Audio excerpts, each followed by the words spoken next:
Welcome to our third lecture of our 2026 annual teaching series on the politics of United States-South Africa relations. Over the past 2 days, we've been challenged to examine and rethink the United States-South Africa relations through the lens of structural antagonism that foregrounds the ways in which modernity has been organized through the sacrifice of black life and black interests in the service of white power. This afternoon, we continue this conversation from a different register, one grounded in the close observation of political events as they unfold.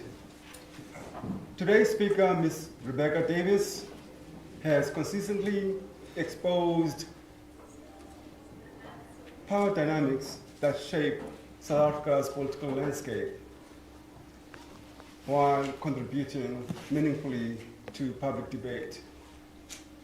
So as previous days, today's lecture will run for about 30-40 minutes, and it will be followed by a question and answer session, which will be facilitated by Avuyile,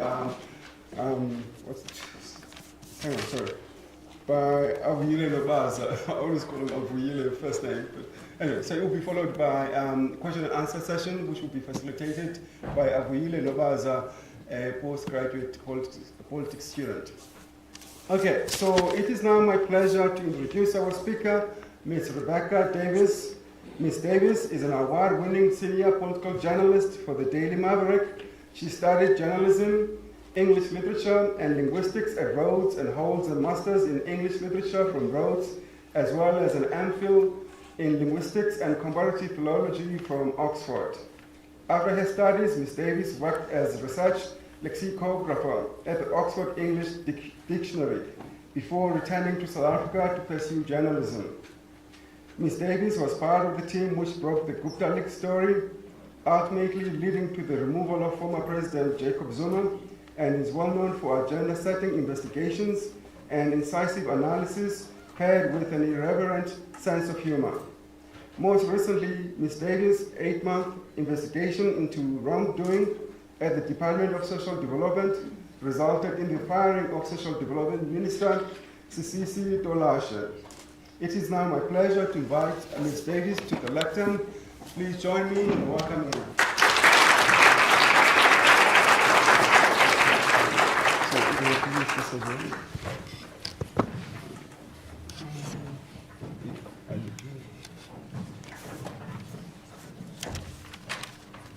Just like that. Is that audible? Yeah. Am I loud enough? Yes.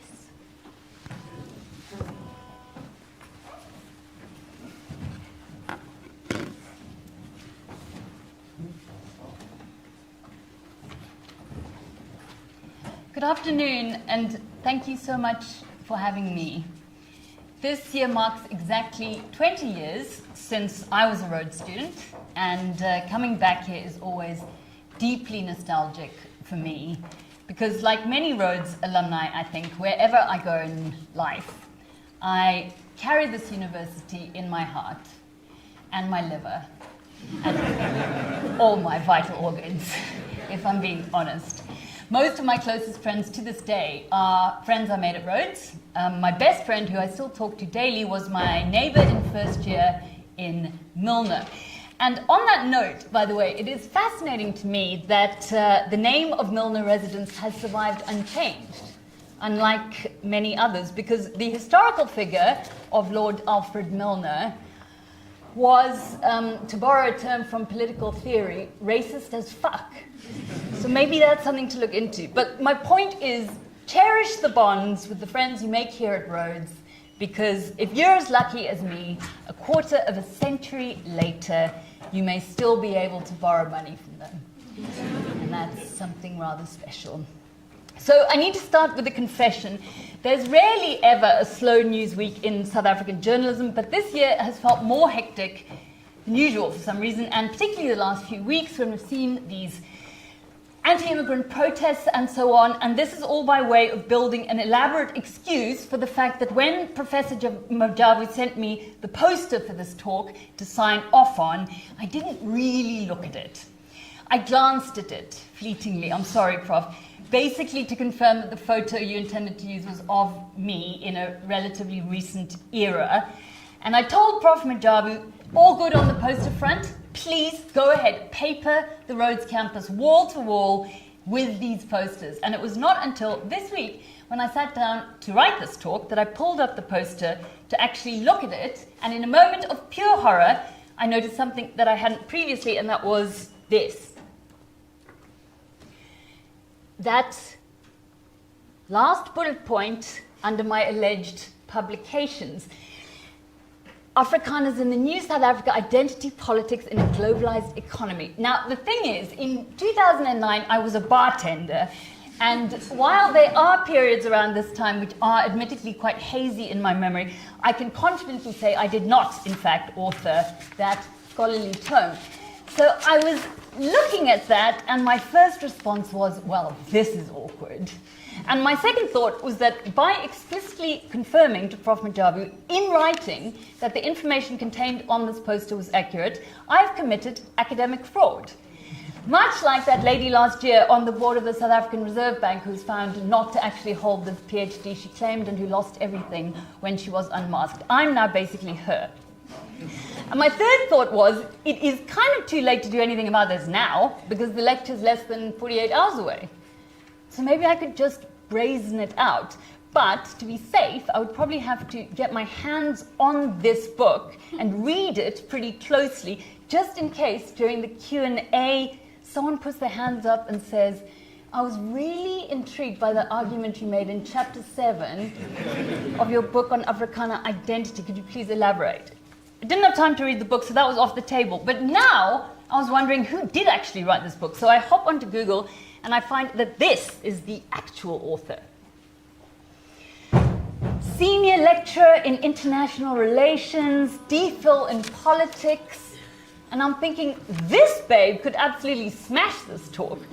Followed immediately by, hold on, is this the person they actually thought they were inviting to give this lecture? Because she does seem in every conceivable way more qualified than me to do so. Is this a comical but deeply embarrassing case of mistaken identity across the board?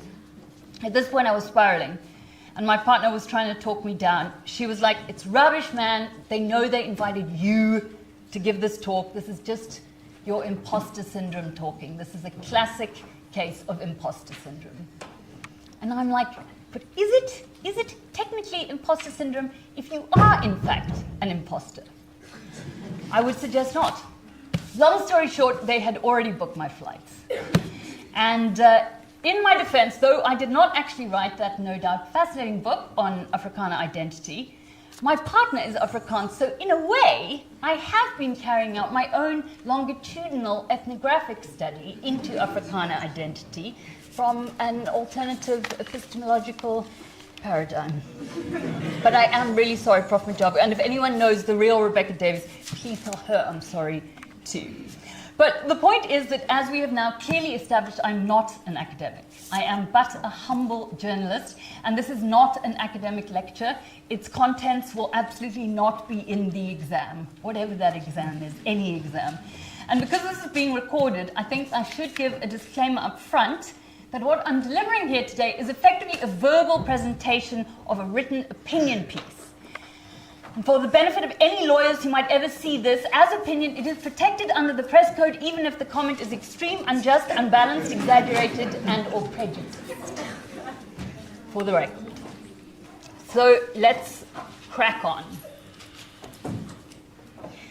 So last year I started looking into a question which had puzzled me for some time, and that was, why had US President Donald Trump entered the White House for his second term as of January 2025 with what seemed to be something close to an obsession with South Africa, as depicted in this expository infographic which I made myself. Now, the main reason why this state of affairs seemed particularly anomalous coming from this US president specifically is because over the course of the last decade, where we have all been granted extensive, unsolicited access to the interior life of Donald Trump, it has been made abundantly evident that in general terms, Trump has almost no interest in Africa whatsoever, beyond a kind of sweeping contempt towards it, and almost no knowledge about it either. In his personal capacity, as far as is known, he has never set foot on the African continent. And prior to August 2018, he was associated with a grand total of 2 utterances involving Africa. Firstly, you might remember, in his September 2017 address at a UN lunch for African leaders, he twice praised the healthcare system of a fictional country he called Nambia. White House officials later confirmed that what he meant to say was Namibia. But even then, his praise for its healthcare system remains mysterious, given that a recent survey found that nearly 70% of Namibians reported struggling to access basic medical care. And secondly, in an immigration meeting in January 2018, Trump referred to the entire population of the African continent as people from shithole countries. That's us.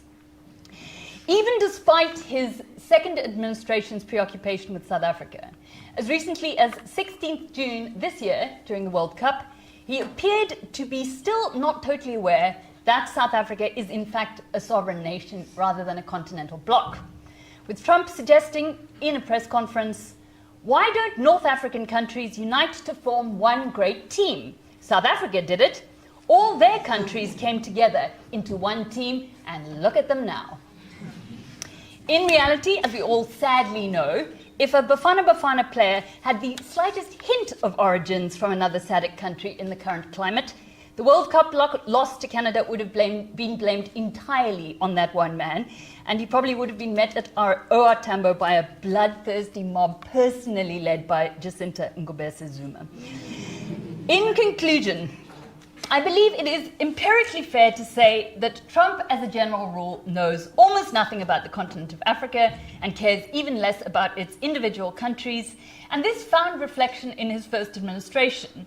Appointing an ambassador to South Africa, for instance, was so low down his priority list that his eventual pick, Lana Marks, would end up spending only just over a year here due to being deployed so late in his term. But in August 2018, something unexpected happened. The first and only hint in the initial Trump administration of the fixation that would come to apparently consume him 7 years later when he was taking office for the second time. Out of nowhere, on the 22nd of August 2018, Trump posted the following tweet. This was, in fact, the first time ever that Trump had even used the word Africa in a presidential tweet. So how on earth did this particular thought suddenly implant itself at this particular time in the lonely, echoing wasteland of Trump's mind? As so often the case in the first Trump administration, the answer can be contained in 2 very simple words: Fox News. In particular, a segment from Tucker Carlson's show aired that same night, which criticized South African land reform and claimed white South Africans were being targeted. But further down the rabbit hole we must go, because where did Tucker Carlson get this narrative from? And the answer to that requires an introduction to the first of many white South Africans now resident in the US who have either directly or indirectly wormed their way into Trump's earhole. So meet Marion Tupy. This cheerful little chap is a senior fellow at the American libertarian think tank, the Cato Institute. And although he was born in what was then Czechoslovakia, his parents fled communism when Tupy was a child to seek refuge in the tender embrace of apartheid South Africa, raising Tupy in Johannesburg in the late 1980s. And he ended up graduating from Wits before moving to Washington, D.C. in his late 20s. And it was Tupy, this guy, who had published an actually extremely tepid 4-paragraph blog post on 20th August 2018 titled, "Trump Should Warn South Africa on Land Expropriations."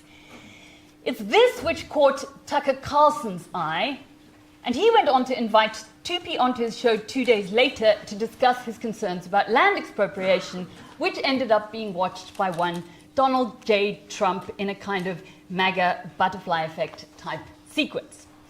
But it's worth spending a bit of time on Tupi because the particular ideological genesis of Marion Tupi makes for quite an illuminating case study. Here you have someone who, from birth and from his own family's lived hardships in the Eastern Bloc, had internalized the message that the most demonic political system in existence was communism. And it was not coincidence that his parents chose apartheid South Africa to flee to. The apartheid regime had a famous paranoia of communism and treated the fight against black liberation movements in part as a proxy war against Soviet communism.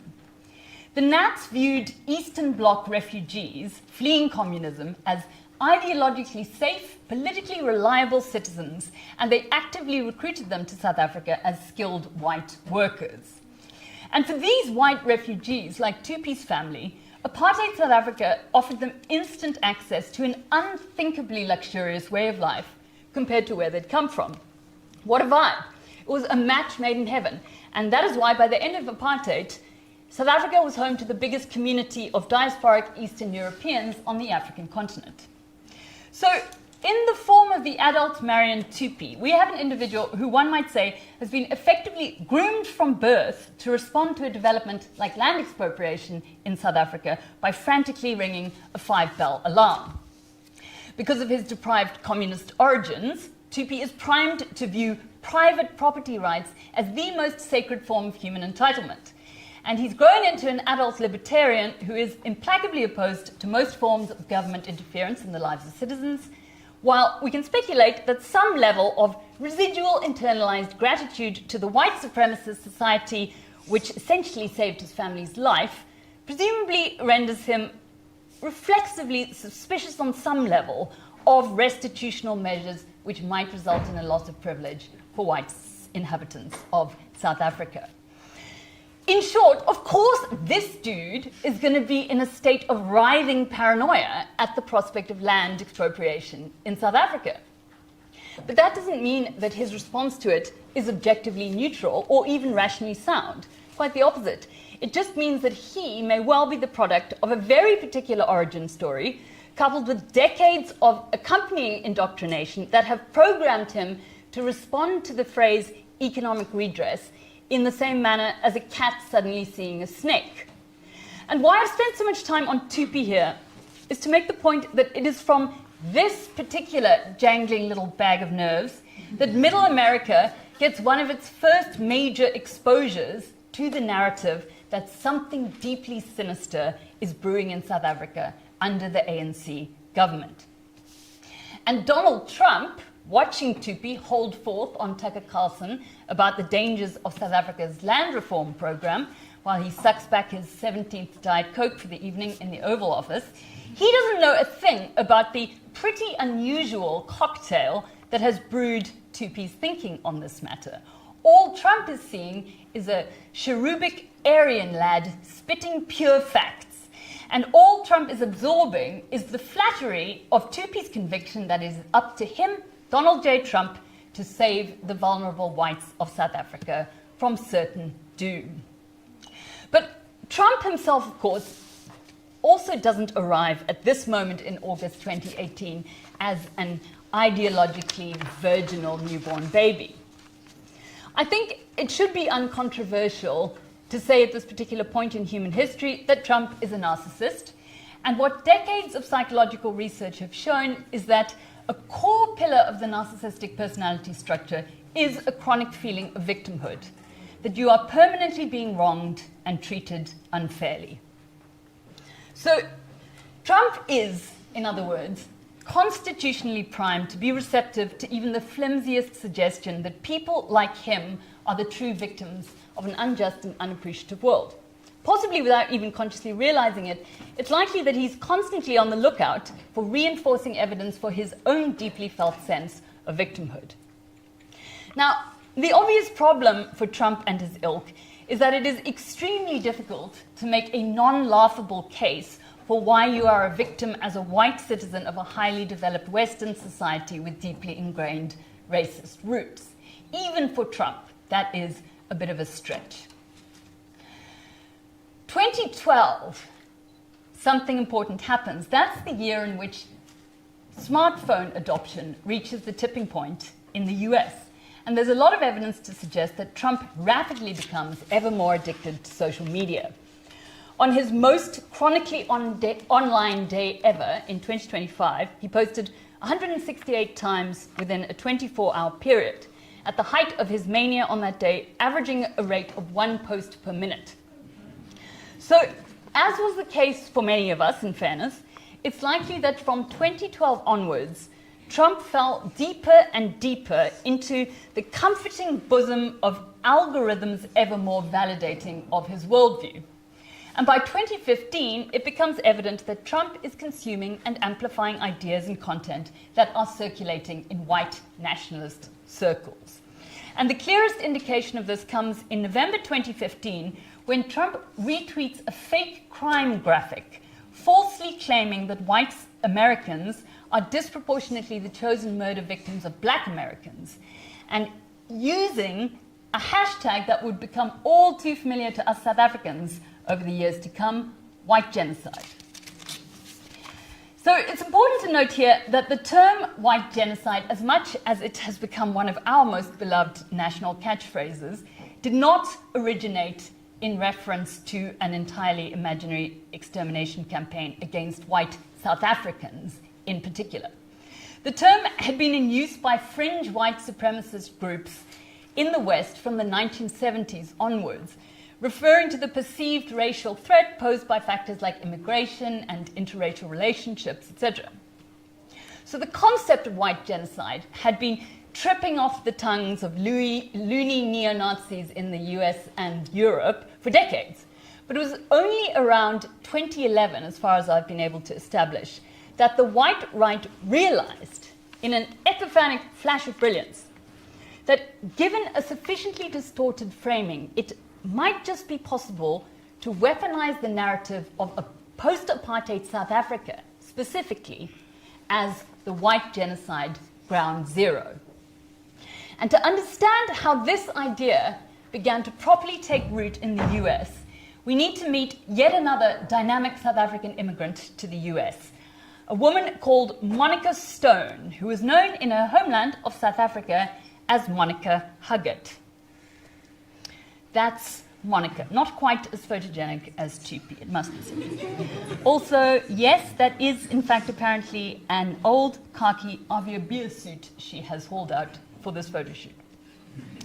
Now, since my research led me down the dark hole that ended up reaching Monica, I have become morbidly obsessed with her, so it's quite wrenching for me, for time reasons, to have to very briefly summarize her history. She was a key member of a white commando terrorist cell in South Africa in the late 1970s, which carried out bombings to protest against racial integration. And it's worth pausing on that for a beat to consider just how sociopathically racist you have to be in the 1970s in apartheid South Africa to believe that racial integration is being unacceptably tolerated by that society. But that's Monica for you. I'm going to sadly have to skip over a significant number of jaw-dropping biographical details to fast forward to Monica circa 1993, where she emerges as a prominent member of the Aviabier.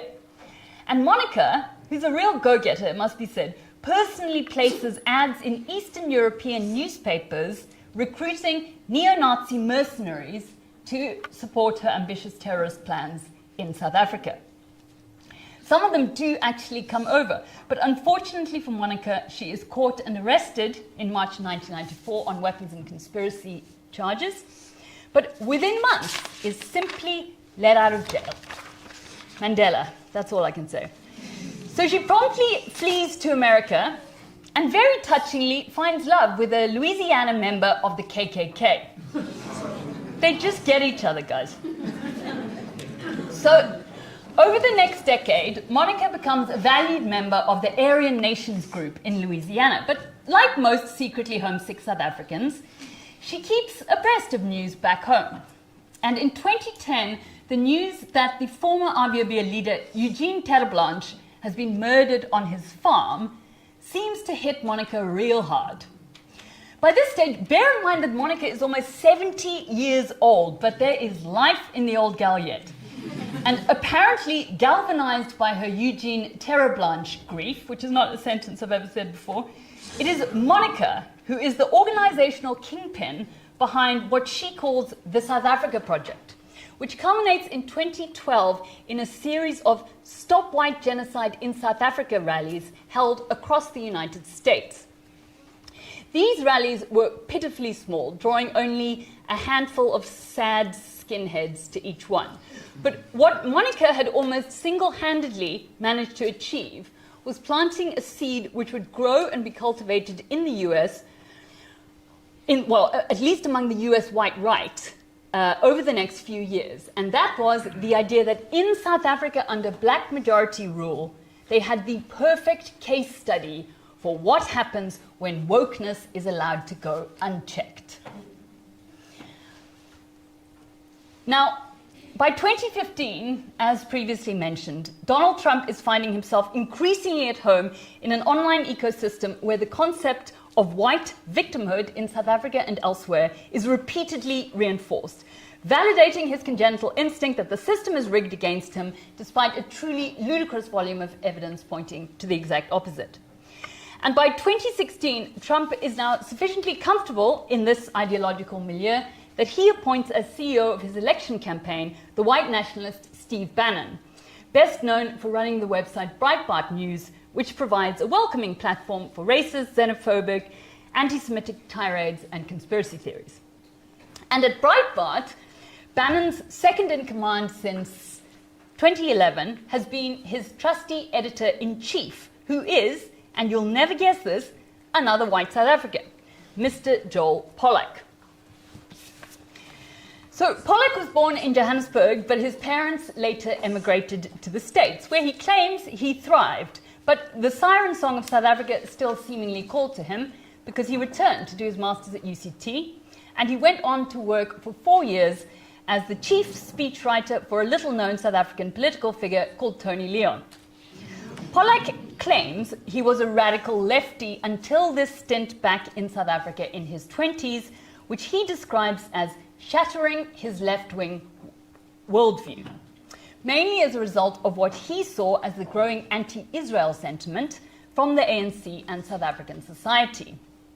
So he returned to the US as a hardened conservative, and as a proud, lifelong Zionist, found a perfectly logical editorial home at a website notorious for deploying anti-Semitic dog whistles wherever it could, Breitbart News. But as long as it makes sense to Joel, that's all that matters. When Donald Trump takes power in January 2017 for the first time, white nationalists worldwide are emboldened by Trump's evident flirtation with white right ideas and by the proximity of figures like Bannon to Trump. And Breitbart News is similarly galvanized. By October 2017, this outlet begins pumping out articles about farm murders in South Africa, many of which are authored by Joel Pollak.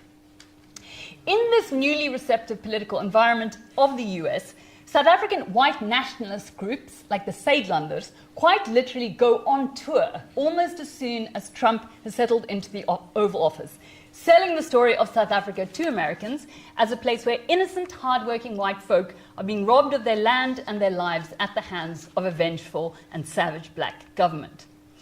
The Saidlanders, admittedly, remain a fringe group, but their tour is followed, in 2018, by the onset of a dedicated US lobbying campaign by representatives of an organization which is far more media-savvy and far more palatable to Bible Belt American TV audiences, AfriForum, whose ambassadors are extremely polite white men in suits and ties who have a far more sophisticated awareness of the linguistic red lines they cannot cross, while still hammering home the narrative of white South Africans as victims of persecution.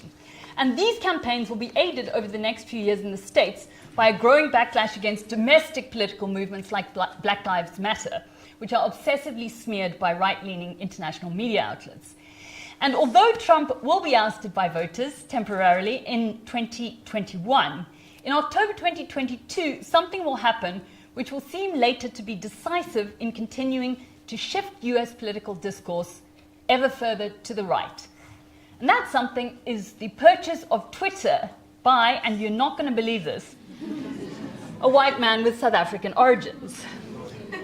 Elon Musk has said that he bought Twitter in service of his self-perceived messianic campaign to save the world from the tyranny of politically correct censorship. And one of the first things he does is to unban the Twitter account of Donald Trump.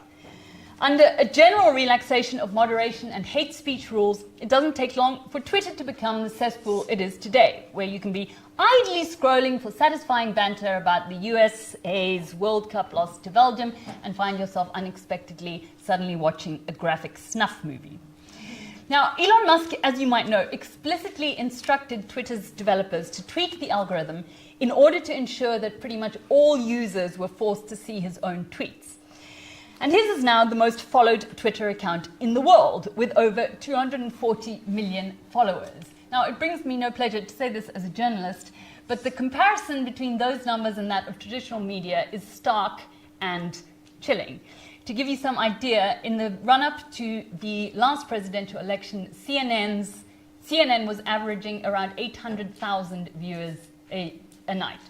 Elon Musk has access to 240 million people forced to read his every thought.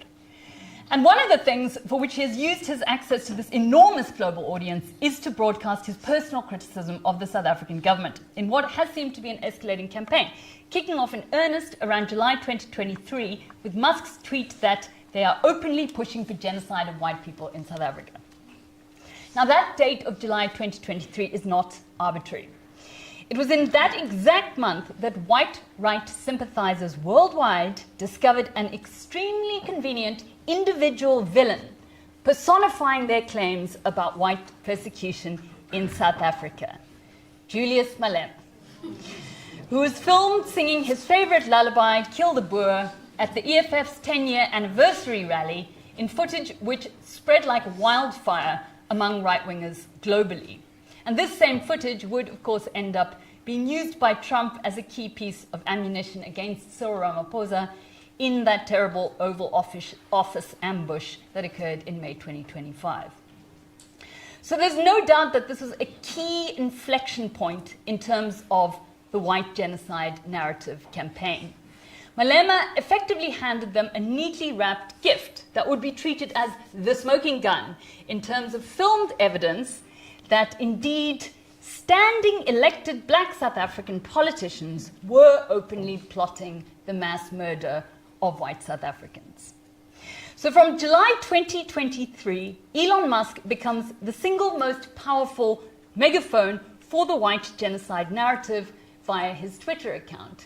And the motives for these are obviously multifarious. We know that Musk maintains a deep personal resentment towards South Africa, partly, one assumes, because of the fact that he was bullied within an inch of his life for being such an obvious weirdo at Pretoria Boys High, and partly because he took what seems to have been his one and only holiday from PayPal to take his first wife, Justine, to South Africa, in the course of which he developed malaria and almost died, and while he was out of the office, the whole PayPal board used his absence to oust him from PayPal. And now he blames us for that, which seems a little bit unfair.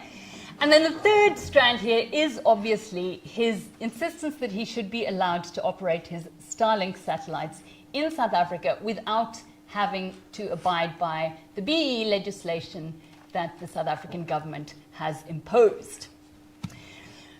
From the point of July 2023, when he discovers the existence of Julius Malema as his personal hate pinboy, to the current day, Musk has tweeted criticism of the South African government on at least 40 occasions, probably more.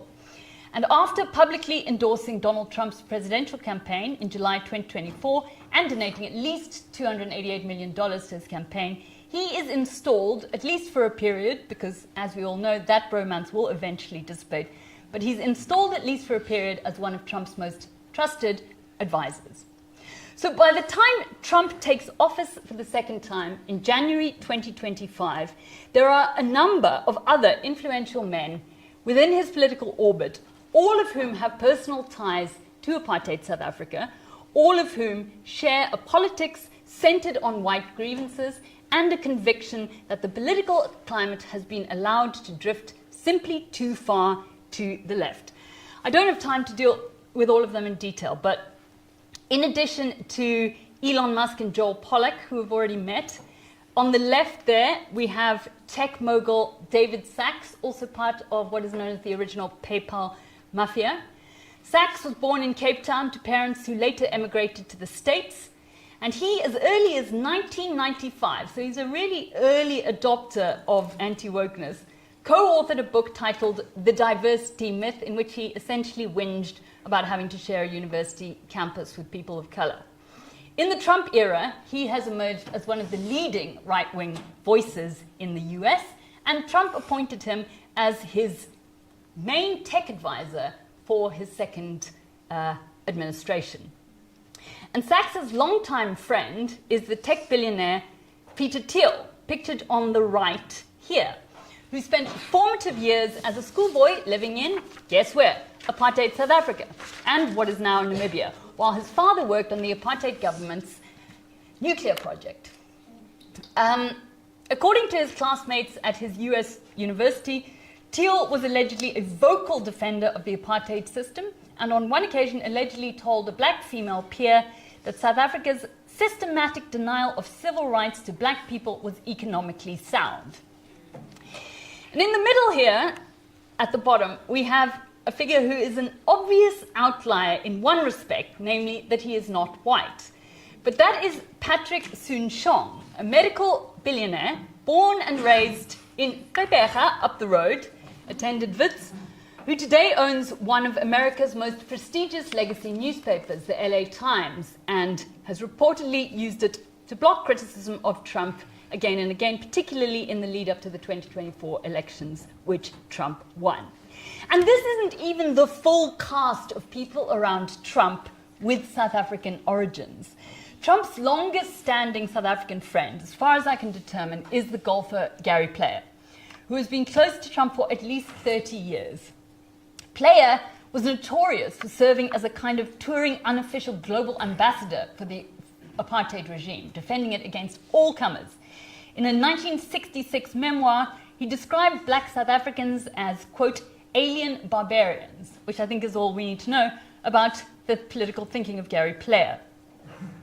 So the argument I've been building is that there are two political currents which help us understand why it is that Donald Trump would enter the White House in January 2025 and immediately embark on a flurry of punitive action aimed at the South African government for their alleged mistreatment of white South Africans.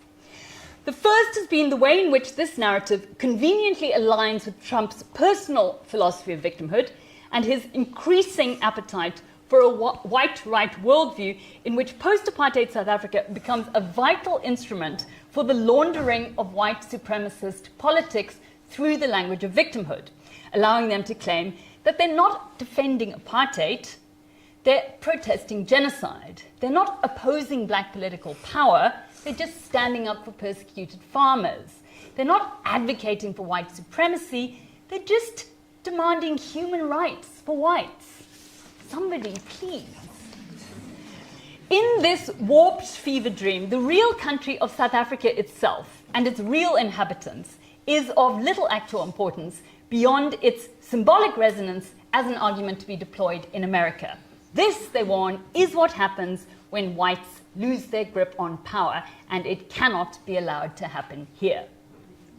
And the second current, which helps illuminate Trump's recent South African preoccupation to some degree, is more straightforward. It's the factual reality that Trump is surrounded to a surprising degree by individuals who have personal historic ties to apartheid South Africa. And accompanying nostalgia for that era of supreme white privilege paired with individual grievances about the post-apartheid political dispensation in South Africa. And these are the people who, in real terms, we have to assume, to some degree, have influenced Trump's distorted perspective on the South African situation, and quite possibly have actively urged him to adopt certain stances towards Pretoria which align with their own interests and prejudices. There is, however, an obvious third strand, which is of equal, if not more, significance to the two that I've outlined here today, but for which I don't have time to do more than identify, and that's also because it falls outside of the scope of what I was looking at in this talk. But that is South Africa's decision to take the USA's closest ally, Israel, to the International Court of Justice over the genocide in Gaza. Trump's action, in particular, in designating white South Africans as refugees, seems explicitly designed to formally validate and codify the identity of white South Africans as victims of racial persecution in a manner which aligns extremely conveniently with a wider project to undermine South Africa's global moral standing in order to weaken Pretoria's entitlement to bring a human rights-based case before The Hague. And there's no doubt that this move on Trump's part has been undertaken entirely cynically, because white South Africans have tried to seek asylum and refugee status in the USA before, and the US courts have chucked it out on the grounds that merely experiencing economic hardship is not a ground for political asylum. High crime rates, which are indiscriminately applied to everyone, also do not constitute a campaign of racial persecution in the way that a refugee status would suggest.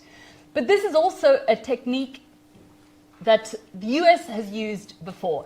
In 1966, they applied something very similar to Cuba, announcing that any Cuban who was able to make it to America and set foot on American land would immediately be granted refugee status, thus providing a really perverse incentive for Cubans to risk and lose their lives on really perilous sea crossings in order to be able to say, look how terrible communist life is, that these people are willing to go to these lengths in order to claim refugee status.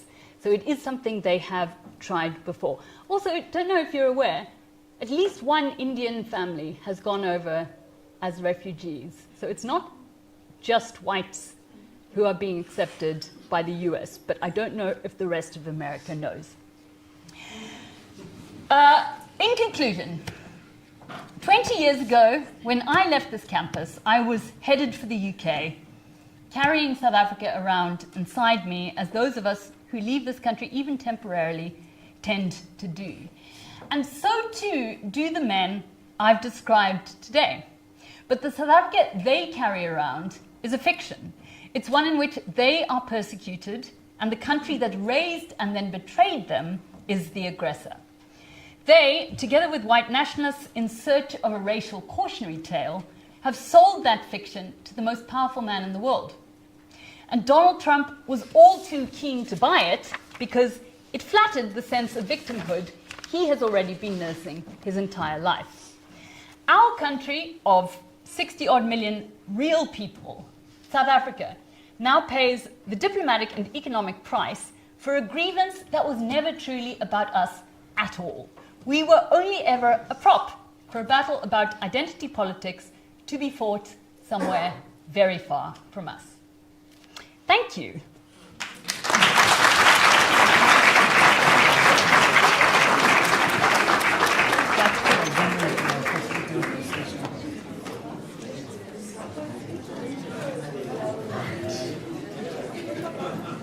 Thank you very much. So I'll be facilitating the question and answer series. So for the first round, I think I'll take 3 hands. So I'll try to do this as quickly as I can so that we can get the most out of this session, because I think we might have some brewing questions out of what we just got now. As it was said, it was not a lecture but a talk. So I'll start with the first 3 hands. But don't force yourselves. Nothing comes to mind. Any questions? Great.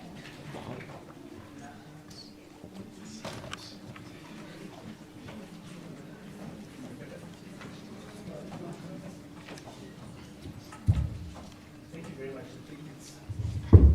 Just, yeah, I think that's good. Rebecca, thank you so much for your work that's gone into this. It's so illuminating. In your perception or your understanding, does this look like a broader coordinated effort?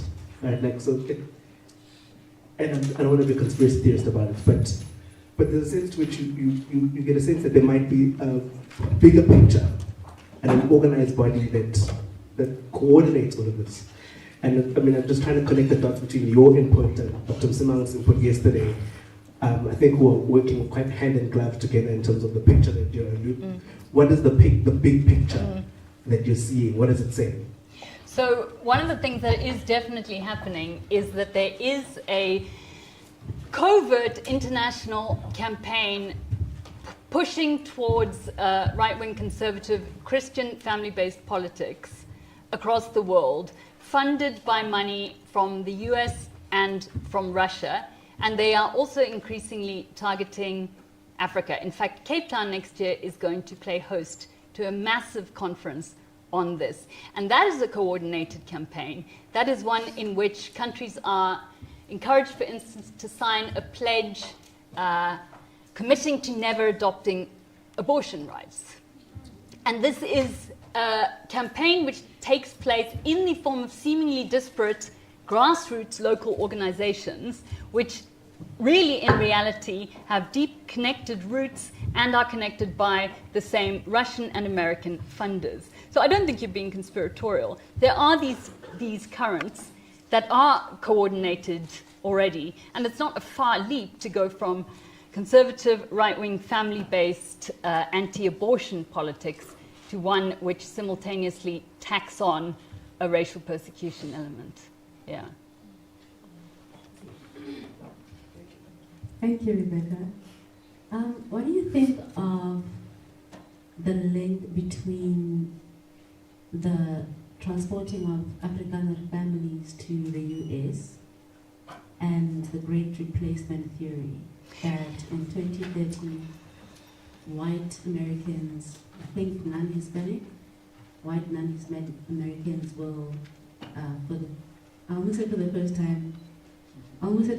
time, they'll be outnumbering, or they'll be less than other populations, but you know, prior to 1619, there were definitely less than the native population. So, what do you think? Do you think there's a link there between the Great Replacement theory to increase the numbers of white Americans or white people in general, to make sure that they're always the majority? And on the other hand, the abortion link, that restricting abortion rights is also a way to keep the white population from receding in population numbers. 100%. Thank you for raising that, because that is actually one of the key currents. Elon Musk, as we know, this is one of the issues that he's obsessed with, this idea that a declining birth rate in the West is going to lead to civilizational collapse. He never talks about all the parts of the world where the birth rate is by no means declining. I also think, I mean, if you look at it on the face of it, bringing over 17,000 Afrikaner refugees in 1 year, which is now the target, and also note they haven't been able to make that target, and on several occasions they have booked out whole planes for Afrikaner refugees only for, say, 2 people to arrive, ready to take the plane, because it turns out that when push comes to shove, as a white South African, you suddenly maybe start having cold feet when you realize what you're actually giving up. Be that as it may, 17,000 white South Africans is obviously not enough to repopulate America, but it's symbolically important, of course. There's a pragmatic element in that those people are going to come in and vote Republican. They're going to vote Trump, for sure, till the end of their lives. And then there's also the fact that this allows Trump to fulfill the kind of moral obligation on America to take refugees without having to do so from any of the shithole countries. Because the full quote of what he said there was, why do we have to keep taking refugees from these shithole countries? Why can't we take refugees from somewhere like Norway?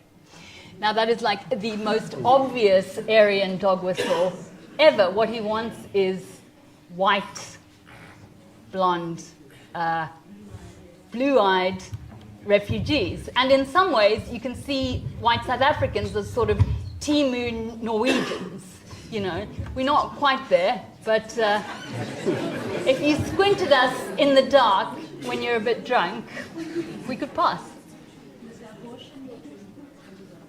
Yeah, I mean, that is definitely, yeah. That is the whole reason why people like Elon Musk, I think, are so anti-abortion, because to them it's linked. I mean, it goes together, obviously, with also wanting to restrain women to certain roles so that they don't take up space in the workplace. I don't know if you're also aware that there's a very real right-wing sentiment at the moment from men, which holds that the reason why the West has become so woke and, in their opinion, kind of incompetent is because women were granted the right to vote. And women have too much empathy for social issues.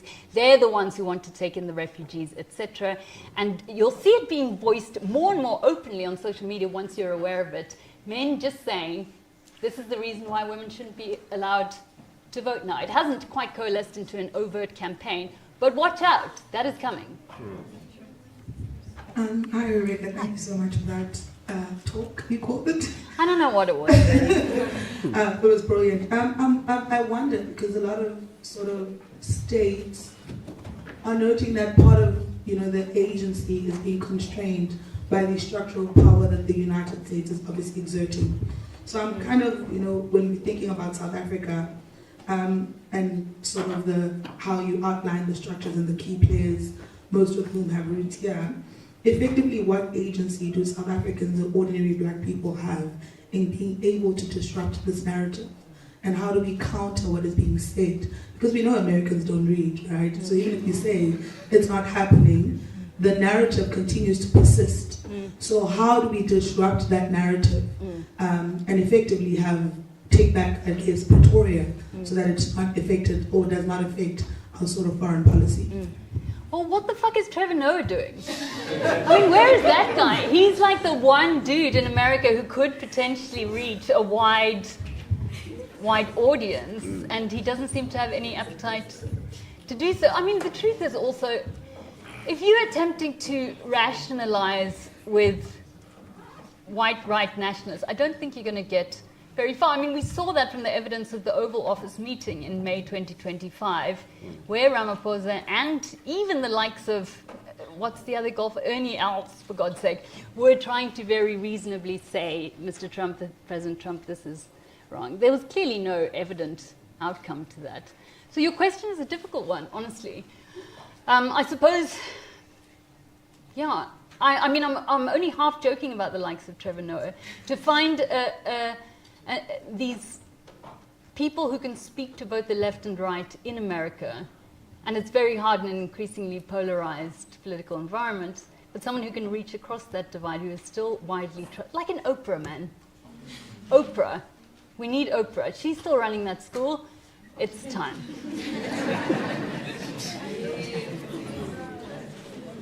I think I have a question of my own now. I think from your talk that you just gave, over the years there seem to be a huge number of South Africans that are white conservatives that tend to seek safe haven from America.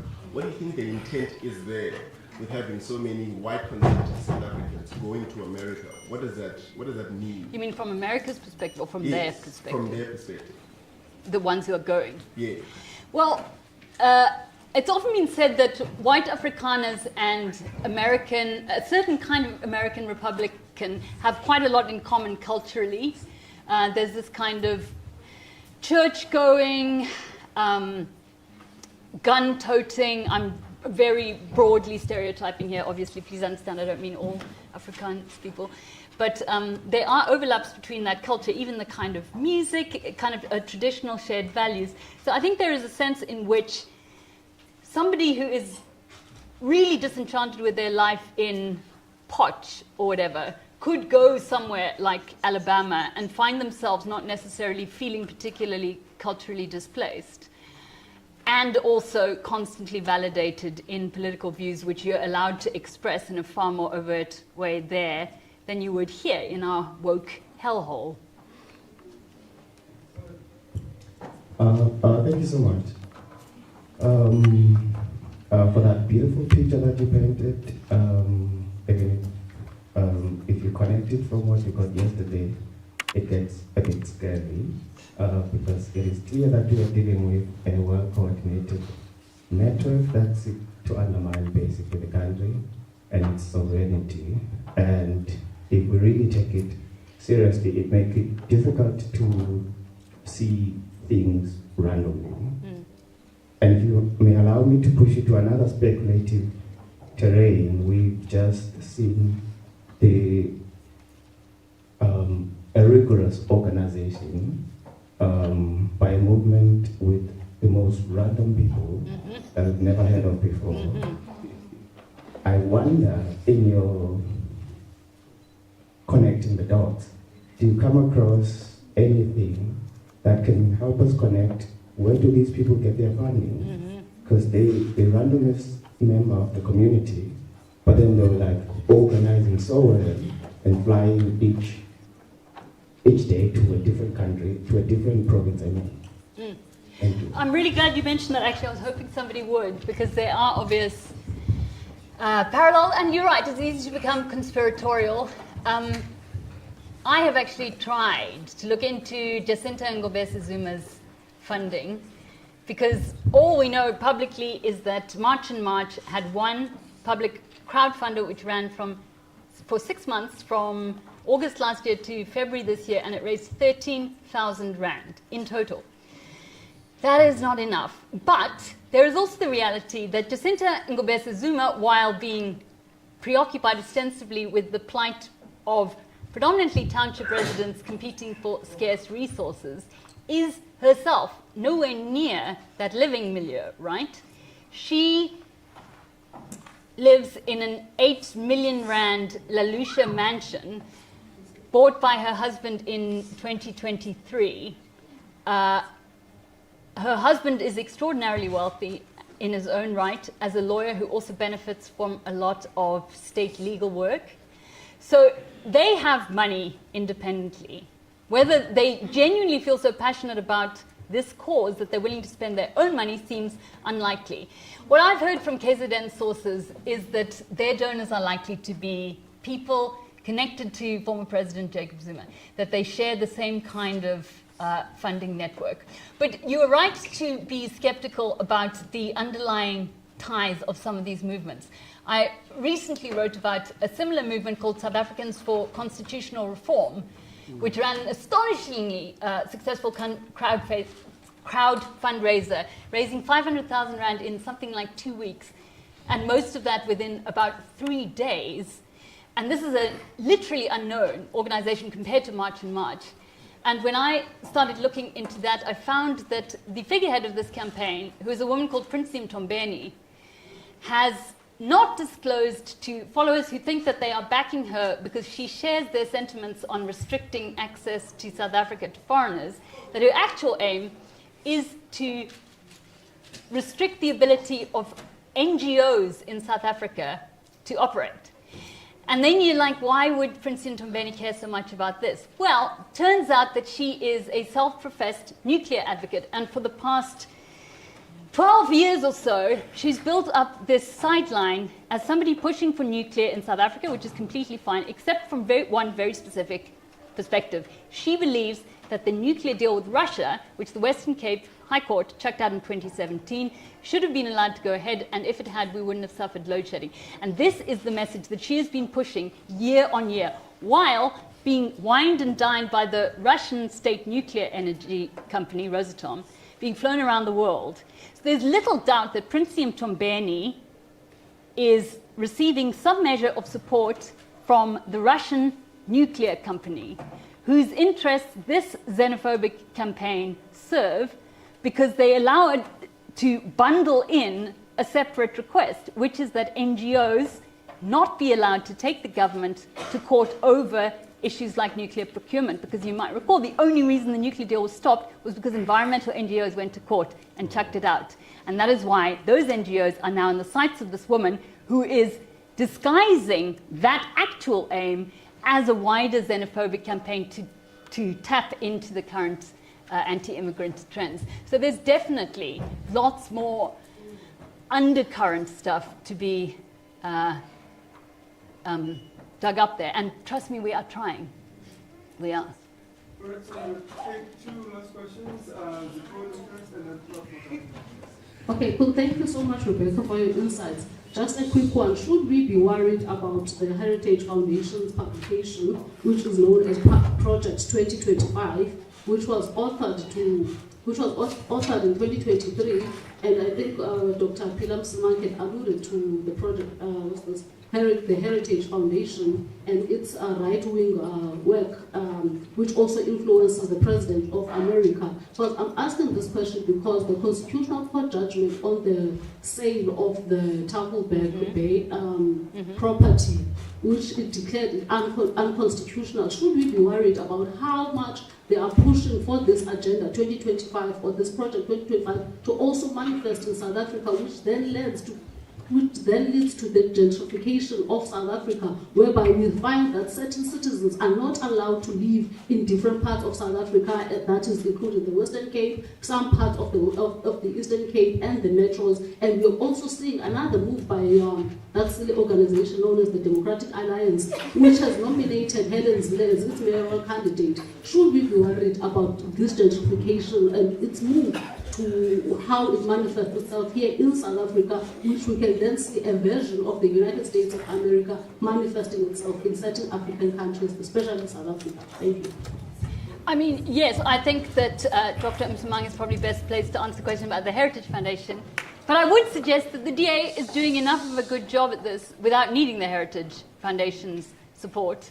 Cape Town is already increasingly unaffordable for a very specific tier of society. So if that is the ultimate goal, I can't see why they need the Heritage Foundation. All they need is their continued insistence that the markets cannot be tampered with in any way in order to introduce any kind of relief for those who can't afford to live in Cape Town. So, yeah, I mean, it's valid, but it's already happening. Thank you so much, Rebecca, for this fascinating and disturbing genealogy.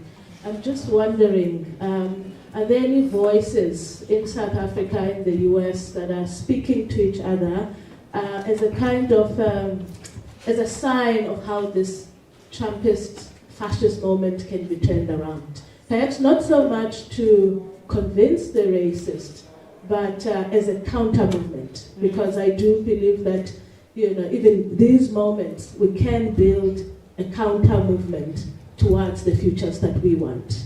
How do we turn this around? You mean in terms of cross-border collaboration between activists here and activists there? Or? Correct.